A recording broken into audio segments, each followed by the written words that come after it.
ஆளுக்கு ஒரு தொகுதி விட்டு கொடுங்க. அந்த இடம் தேமுதிகவுக்கு தரணும்.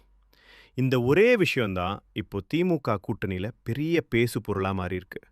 இன்னும் 2 மாசத்துல 2026 சட்டமன்ற தேர்தல் நடக்கப் போற நிலையில, ஆளுங்கட்சியான திமுக தன்னோட கூட்டணிய இன்னும் பலப்படுத்த பெரிய அரசியல் நகர்வுல இறங்கியிருக்குது. புதிய கட்சிகளுக்கு இடம் கொடுக்கணும், முக்கிய கூட்டணி கட்சிகளோட கோரிக்கைகளையும் சமாளிக்கணும் அப்படின்னு 2021 தேர்தல்ல கூட்டணி கட்சிகளுக்கு ஒதுக்கப்பட்ட தொகுதிகள்ல இருந்து தலா ஒரு தொகுதியை விட்டு கொடுக்கணும்னு திமுக தலைமை கேட்டிருக்குது. இந்த விஷயத்த இந்திய யூனியன் முஸ்லீம் லீக், அதாவது ஐயுஎம்எல் தேசிய தலைவர் காதர் மொய்தீன் உறுதிப்படுத்தியிருக்கார். இன்று சென்னையில அண்ணா அறிவாலயத்துல திமுக தொகுதி பங்கீட்டு குழுவோட பேச்சுவார்த்தை முடிஞ்ச பிறகு செய்தியாளர்கள் கிட்ட பேசிய அவர், கூட்டணியோட நலன் கருதி தான் திமுக இந்த வேண்டுகோளை வச்சிருக்கு அப்படின்னு தெளிவா சொல்லியிருக்கார். இந்த முடிவுக்கு முக்கிய காரணம் என்னன்னா, சமீப காலத்துல தேசிய முற்போக்கு திராவிட கழகம், அதாவது தேமுதிக திமுக கூட்டணியில இணைந்தது தான்.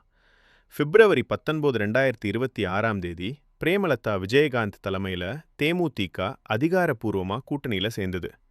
இதனால தேமுதிகவுக்கு குறிப்பிடத்தக்க அளவுல தொகுதிகள் ஒதுக்கணும்னு திமுகக்கு கட்டாயம் ஏற்பட்டிருக்கு. தேமுதிக தரப்புல இரட்டை இலக்க தொகுதிகள் கேட்கப்பட்டாலும் திமுக தரப்புல 6 முதல் 8 தொகுதிகள், அதாவது ஒற்றை இலக்கத்துல ஒதுக்க திட்டமிட்டிருக்காங்கன்னு தகவல் வெளியாகியிருக்கு. இதோட சேர்த்து காங்கிரஸ் கட்சியும் இந்த முறை கூடுதல் தொகுதிகள் கேட்டு அழுத்தம் கொடுத்து வருது. கடந்த தேர்தல்ல 25 தொகுதிகளில் போட்டியிட்ட காங்கிரஸ் இந்த முறை குறைந்தபட்சம் 30 தொகுதி வேணும்னு சொல்லுது.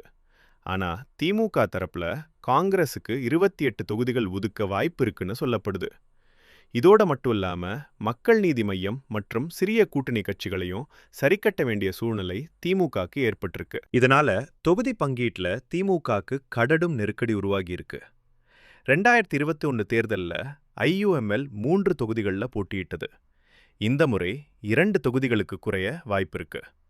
அதே போல 6 தொகுதிகளில் போட்டியிட்ட விடுதலை சிறுத்தைகள் கட்சி, சிபிஐ, சிபிஐஎம் இந்த கட்சிகளிடமும் தலா ஒரு தொகுதியை விட்டு கொடுக்க சொல்லி திமுக பேச்சுவார்த்தை நடத்தும்னு எதிர்பார்க்கப்படுது. அடுத்த கட்டமாக திமுக பொருளாளர் டி.ஆர். பாலு தலைமையில் இருக்கிற தொகுதி பங்கீட்டு குழு பிப்ரவரி 26, 27 இந்த 2 நாள்கள்ல காங்கிரஸ் மற்றும் இடதுசாரி கட்சிகளோட பேச்சுவார்த்தை நடத்தப் போகுது. முதல்வர் மு.க. ஸ்டாலின் தலைமையில திராவிட மாடல் அரசு மீண்டும் ஆட்சியை பிடிக்கணும் அப்படின்னு திமுக திட்டமிட்டிருக்கிற நிலையில இந்த ஒரு தொகுதி தியாகம் திட்டத்துக்கு பெரிய கட்சிகள் சம்மதிக்குமான்னு அடுத்த சில வாரங்கள்ல தெரிய வரும். தேர்தல் களம் இப்பவே சூடுபிடிச்சிருக்கிற சூழ்நிலையில திமுகவின் இந்த அரசியல் நகர்வு எதிர்க்கட்சிகளிடையே பெரிய விவாதத்தை கிளப்பியிருக்குது.